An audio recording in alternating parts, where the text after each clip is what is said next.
Halo siswa Indonesia, pada video kali ini kita akan melakukan pembahasan latihan soal pada video jenis-jenis energi. Langsung saja kita bahas soal yang nomor 1. Sebuah benda A masanya 5 kg berada di atas sebuah gedung dengan ketinggian 20 meter di atas tanah.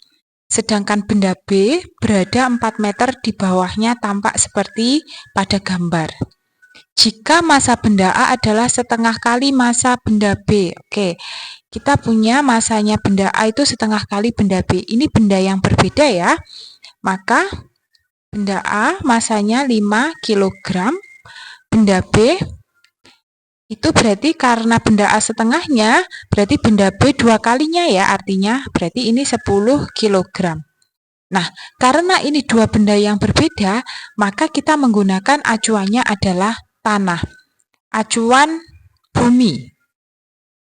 Tapi kalau kita punya benda yang sama, benda A dan benda B itu benda yang sama pada ketinggian yang berbeda, itu kita bisa memilih acuan dari titik manapun. Tapi karena ini dua benda yang berbeda, maka kita gunakan acuannya adalah tanah. Yang ditanyakan adalah selisih, berarti delta energi potensial. Maka energi potensial A dikurang energi potensial B. Kenapa energi potensial A dikurangi energi potensial B? Bebas saja. Kalau kamu menggunakan energi potensial A dikurangi energi potensial B, maka kalau jawabannya nanti negatif, artinya energi potensialnya B lebih besar. Kalau pada posisi ini hasilnya positif, maka energi potensialnya A lebih besar. Kita hanya menentukan selisihnya saja. Energi potensial A berarti massa A dikali G dikali tingginya A, dikurangi massa B dikali G dikali tingginya B. Tingginya A dihitung dari permukaan tanah adalah 20 meter. Ini adalah tingginya A. Tingginya B diukur dari permukaan tanah adalah 4 meter. Ini adalah tingginya B. Maka kita masukkan 5 dikali 10 dikali 20 dikurangi 10 dikali 10 dikali 4 meter. Maka ini adalah 1000 ya. Dikurangi 10 kali 10 kali 4 ini adalah 400, maka selisih energi potensialnya adalah 600 dan satuannya adalah Joule, satuan energi.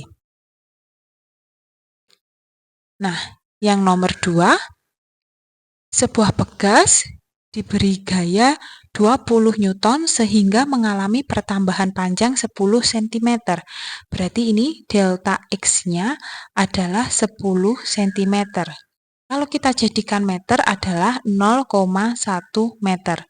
Naik 2 tingkat. Yang ditanyakan yang A adalah konstanta pegas. Kalau menanyakan konstanta pegas, berarti kita pakai yang namanya hukum Hooke, di mana hukum Hooke itu adalah K sama dengan F per delta X.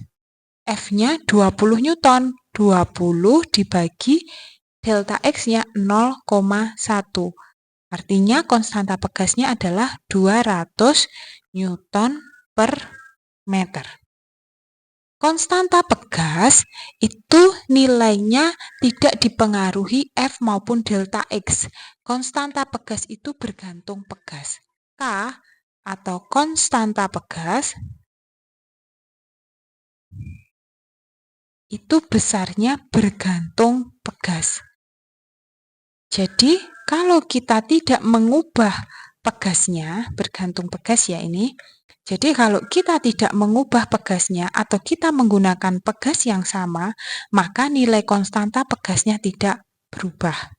Jadi untuk soal yang B, energi potensial yang dimiliki pegas jika diberi gaya 30 Newton. Karena ini menggunakan pegas yang sama, kita tidak menggantinya, maka konstantanya sama-sama 200 Newton per meter. Nah, kalau kita ditanyakan energi potensial pegas itu kan setengah K delta X kuadrat. Maka kalau kita ditanyakan energi potensial yang diberi gaya 30 Newton, maka gayanya berubah, otomatis delta X-nya berubah. Maka melalui hukum Hooke, K itu kan sama dengan F per delta X. Maka delta X itu kan sama dengan F per K. Jadi nilainya adalah F-nya 30 dibagi K-nya 200. Kita kan tidak mengubah nilai ya. Ini berarti 3/20 meter satuannya. Ditulis gini aja nggak apa-apa. Maka kita bisa mencari nilai energi potensialnya. Tengah, K-nya adalah 200 dikali delta X kuadrat, berarti 3/20 dikuadratkan. Berarti setengah dikali 200 dikali 3/20 dikali 3/20. Maka ini 20 dengan ini bisa kita coret ya. 0 ini bisa kita coret. Ini tinggal 9 ya. 2 kali 2 4, 9/4. Kalau kalian temukan nilai itu saja sudah boleh, atau kalian bagikan juga boleh, hasilnya 2,25, satuannya adalah Joule. Kalian menghitung seperti ini boleh, atau kalian menjabarkan dari persamaan energi potensial. Maksudnya gimana? Energi potensial itu tadi kan setengah K delta X kuadrat. Karena yang diketahui adalah gayanya, maka delta X-nya bisa kita ubah. Supaya membentuk hubungan K dan F. Delta X itu kan F dibagi K ya. Berarti kan kalau kuadrat berarti kan F kuadrat per K kuadrat. Kuadratnya ini dicoret dengan K ini. Berarti persamaannya tinggal setengah F kuadrat dibagi K. Maka F-nya adalah 30 Newton. Berarti 30 kali 30 karena kuadrat. Per K-nya adalah 200. Ini nolnya kita coret ya. Nah ini berarti 3 kali 3, 9. 2 kali 2, 4. 9/4. 2,25 Joule. Hasilnya sama. Jadi kalian bisa mencari dulu nilai delta X dari hubungan hukum Hooke ini, kemudian kalian masukkan ke persamaan EP boleh, atau kalian langsung mengubah bentuk delta X-nya berdasarkan hukum Hooke ini, langsung baru kalian hitung nilainya. Itu nanti akan menghasilkan nilai yang sama. Oke, lanjut ya yang nomor 3.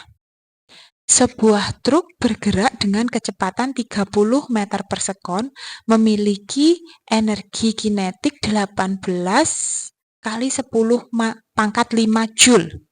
Yang ditanyakan adalah massa truk. Maka yang A, kita bisa pakai persamaan energi kinetik setengah mv kuadrat. Langsung kita masukkan aja. Energi kinetiknya 18 kali 10 pangkat 5 sama dengan setengah M, V-nya 30 kuadrat. Berarti 18 kali 10 pangkat 5 sama dengan setengah M, 30 kali 30 adalah 900. Ini kan 10 pangkat 2 ya, kita coret dengan ini 10 pangkat 5, diambil 2 berarti masih 3. Artinya ini 18.000. Ini kan 10 pangkat 5, nolnya 5 ya. Dikali 2 dibagi 9 adalah M. Ya, ini naik ke atas, 9 dibagi. Ini dicoret dengan ini 2, berarti 2 kali 2, 4.000. Satuannya kilogram. Nah, ini adalah masanya.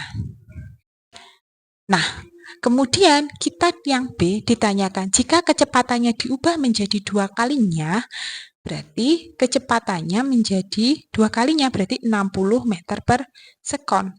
Menjadi berapa kalikah energi kinetiknya? Maka yang B, kita misalkan mencari energi kinetik yang kedua. Berarti kan setengah, masanya sama karena benda yang sama ya. Ini V2 kuadrat. Maka setengah dikali 4000 dikali 60 kuadrat. Ini kita coret ya, tinggal 2. Berarti 2000 dikali 60 dikali 60. Berarti hasilnya adalah 6 kali 6, 36 kali 2, 72. Nolnya ada 1, 2, 3, 4, 5. Berarti kali 10 pangkat 5. Boleh kita tuliskan seperti ini. Atau kita tuliskan 7.200.000 bisa saja. Ini sudah ketemu energi kinetik yang kedua. Yang ditanyakan menjadi berapa kalikah energi kinetiknya. Berarti kan kita membandingkan EK2 dibandingkan EK yang pertama. Berarti 72 kali 10 pangkat 5 per 18 kali 10 pangkat 5. Pangkat 5-nya bisa dicoret ya. Maka 72 dibagi 18 itu kan 4. Berarti energi kinetik yang kedua adalah 4 kali energi kinetik yang pertama. Kalian mencari dan menemukan ini seperti ini boleh. Atau kalian langsung saja karena ini mencari berapa kalinya, kita kan membandingkan ya. Langsung bandingkan seperti ini juga boleh. EK2 banding EK1. EK2 itu kan berarti setengah M V2 kuadrat. Sedangkan EK1 setengah M V1 kuadrat. Setengah itu kan sama. Masa bendanya kan sama. Berarti tinggal V2 kuadrat banding V1 kuadrat. Maka EK2 banding EK1 sama dengan, nah, kecepatannya diubah menjadi 2 kalinya. Berarti kan V2 sama dengan 2 kali V1. Ini bisa kalian ubah. 2 kali V1 kuadrat per V1 kuadrat. 2 kali V1 kuadrat itu kan berarti 4 V1 kuadrat per V1 kuadrat. Nah, V1 kuadrat ini bisa kita coret. Berarti dari sini EK2 dibanding EK1 itu kan artinya 4 banding 1. Berarti EK2 adalah 4 kali EK1. Nah, ini hasilnya sama. Tapi di sini, di yang cara kedua, kalian tidak terlalu panjang untuk menghitung. Bebas kalian menggunakan cara yang mana. Yang nomor 4. Ini soal tentang kalor. Untuk soal tentang kalor, kita punya pemahaman bahwa kalor itu mempunyai 2 sifat, yaitu mengubah wujud dan yang kedua adalah mengubah suhu.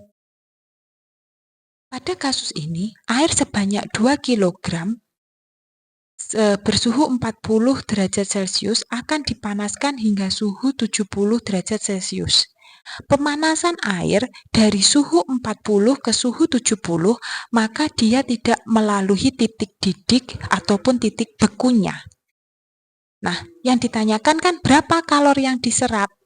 Nah, proses mengubah wujud itu terjadi pada titik beku atau istilah lainnya bisa juga titik lebur zat tadi dan di titik didihnya. Di titik beku atau titik lebur ini perubahan wujud dari padat ke cair atau cair ke padat.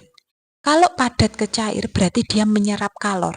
Kalau cair ke padat berarti dia melepas kalor. Sedangkan pada titik didih itu perubahan dari cair menjadi gas. Kalau dia menyerap kalor, maka perubahannya dari cair ke gas. Kalau dia melepas kalor, itu perubahannya dari gas menjadi cair. Karena pada suhu 40 ke suhu 70 derajat Celcius tidak terjadi perubahan wujud karena tidak melewati titik beku atau titik didihnya air, ya, maka kita cuma pada peristiwa mengubah suhu. Oke ya, Karena titik bekunya air itu 0 derajat dan titik didihnya air itu 100 derajat. Maka kalau kita tidak melewati 0 derajat maupun 100 derajat, maka kalor itu hanya digunakan untuk mengubah suhu. Kalau hanya mengubah suhu, maka Hi itu sama dengan mc delta T. Nah, masanya 2 kg, C-nya 4186, delta T-nya berarti 70 dikurangi 40. Maka 2 dikali 4186 dikali 70 min 40 itu 30. Maka 2 kali 30 itu kan 60 dikali 4186. Hasilnya adalah 251.160 Joule. Nah, ini adalah kalor yang diserap oleh air. Kenapa menyerap kalor? Karena ada kenaikan suhu. Kalau dia penurunan suhu, berarti dia melepas kalor. Ya, soal nomor 5. Berapa jumlah kalor yang dibutuhkan untuk menaikkan suhu es 2 kg dari min 5 derajat menjadi 60 derajat Celcius. Nah, ini dari min 5 derajat Celcius ke 60 derajat Celcius, ya, dari T1 min 5 derajat Celcius ke T2 60 derajat Celcius, maka di sini melewati 0 derajat Celcius. Maka pada suhu 0 derajat Celcius ini ada perubahan wujud. Perubahan wujud apa? Berarti karena ini menaikkan suhu, berarti kan menyerap kalor. Nah, berarti perubahan dari padat es ke cair adalah air. Ya, berarti di sini kalornya digunakan untuk menaikkan suhu dari min 5 ke 0. Jadi kalau kita gambarkan diagramnya, kalor itu untuk menaikkan suhu dari min 5 derajat Celcius ke 0 derajat Celcius. Kemudian pada 0 itu digunakan untuk mengubah wujud, karena 0 derajat Celcius itu adalah titik leburnya es atau titik bekunya es. Ini di 0 derajat Celcius itu tidak terjadi perubahan suhu karena kalornya digunakan untuk mengubah wujud, ya. Jadi mengubah wujud dan mengubah suhu itu tidak bisa dilaksanakan secara bersama-sama. Habis semua es berubah menjadi air, maka suhunya baru bisa naik lagi dari 0 ke 60 derajat Celcius. Maka kita punya 3 peristiwa. Peristiwa yang pertama ini kita anggap Hi1, peristiwa yang kedua kita anggap Hi2, peristiwa yang ketiga kita anggap Hi3. Hi1 itu adalah es yang dinaikkan suhunya.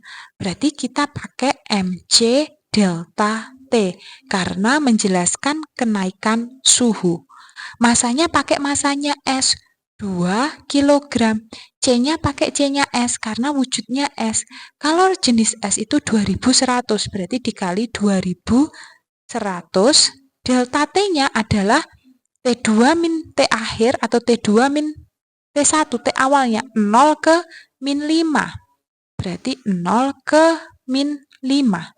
Min positif ya, 5 berarti 2 dikali 2100 dikali 5. Berarti nilainya adalah 21.000 Joule.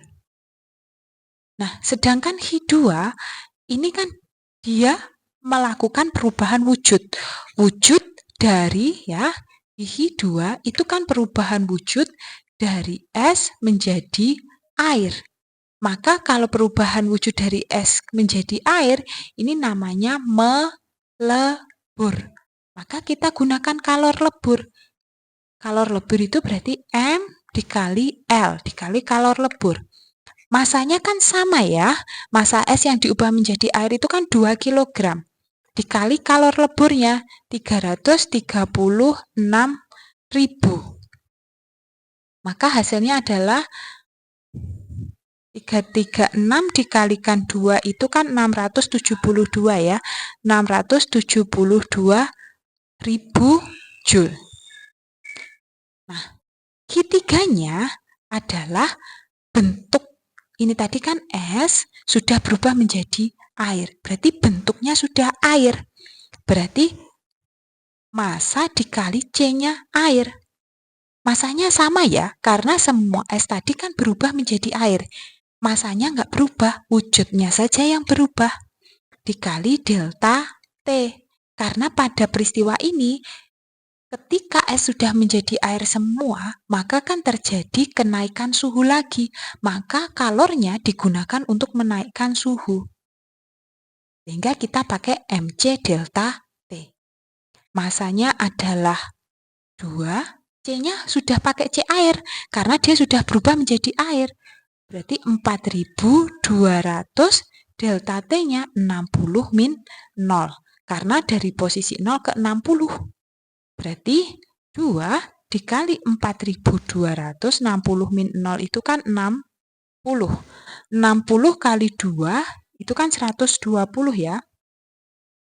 Dikalikan 4.200. Berarti kan 504.000. 504.000. Satuannya Joule. Maka ini kalori yang terpakai untuk menaikkan suhu es, mengubah es menjadi air, ya, kalori yang terpakai tadi. Terus habis itu menaikkan air sampai suhu 60. Maka Q total yang dibutuhkan adalah Q1 ditambah Q2 ditambah Q3. Berapa hasilnya? Kita jumlahkan. 21.000 ditambah 672.000 ditambah 504.000. Berarti 1.197.000. Satuannya adalah Joule. Banyak ya energi yang dibutuhkan. Oke, paham ya? Jadi, kalau kalor itu dia melewati titik beku atau titik didihnya, maka di situ harus ada proses perubahan wujud dulu. Tapi, kalau pada kasusnya tidak melewati titik beku atau titik didihnya, maka kita langsung perubahan suhu. Oke. Lanjut soal nomor 6, soal yang terakhir. Suatu alat pemanas digunakan pada aliran arus listrik 0,5 ampere dan dengan sumber tegangan 400 volt. Apabila pemanas tersebut dipakai selama 20 menit, hitunglah besar energi listriknya. Oke, waktunya ini kan masih menit ya, kita jadikan detik, berarti dikali 60. Berarti besar waktunya adalah 1200 sekon atau 1200 detik. Nah, energi listrik itu kan kita bisa gunakan daya dikali waktu. Kita bisa punya tegangan dikali arus dikali waktu. Kita bisa pakai V kuadrat per R dikali waktu. Kita bisa pakai I kuadrat R dikali waktu. Nah, kita pilih kasus ini. Kenapa bisa seperti ini? Daya itu kan V dikali I dikali waktu, tegangan dikali arus. Nah, kita bisa menjabarkan dari sini kan dari hubungan hukum Ohm V I kali R. Ini hubungan dari hukum Ohm. Seperti yang sudah kita bahas di video pembelajaran jenis-jenis energi. Nah, kapan kita menentukan kita pakai yang mana, itu kita lihat di kasus soalnya. Karena ini yang diketahui arus listriknya 0,5 ampere dan diketahui tegangan atau V-nya 400 volt, maka kita bisa pakai hubungan V, I, dan T. Maka energi listriknya adalah V kali I kali T. V-nya 400 kali 0,5 kali 1200.